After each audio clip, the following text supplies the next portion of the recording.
ELI5. Why was it so difficult to create a blue-colored light source? I've heard it was difficult to find a way to produce a blue-colored light source, as compared to a red or a green one. Why so? Blue light sources were around as long as artificial light, no problem at all. What was difficult to create was a blue LED light source. The reason is complicated, but essentially an LED must contain a tiny amount of an element that emits light at exactly a specific frequency. Such elements were known for red, green, yellow light frequencies, but there is no element that can be used to emit blue light. For a long time it was considered impossible to create a blue LED, until they found a very smart and difficult to create workaround. Edit. If you want to dive deeper into this, definitely no longer ELI5 material.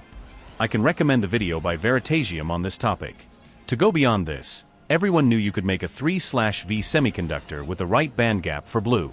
The problem is doping. Think of it as adding elements to one side of the semiconductor that make it less semi and more conductor.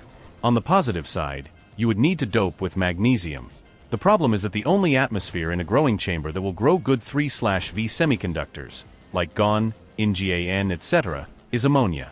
With other atmospheres, the layers get all wonky for reasons I don't care about.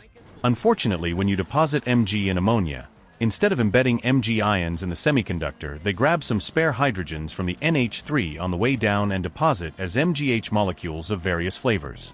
Since these aren't positive ions anymore, they don't increase conductivity in the semiconductor, and the amount of efficiency you get out of the device is terrible. What Nakamura discovered is that if you do your deposition under NH3, and then once you're done rebake the wafer under pure nitrogen atmosphere, you can yank enough of those hydrogens out of the MgH complexes in the semiconductor to drastically increase your efficiency and get blue light.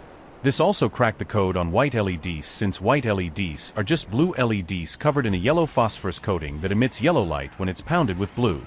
Then combo gives you something relatively whitish.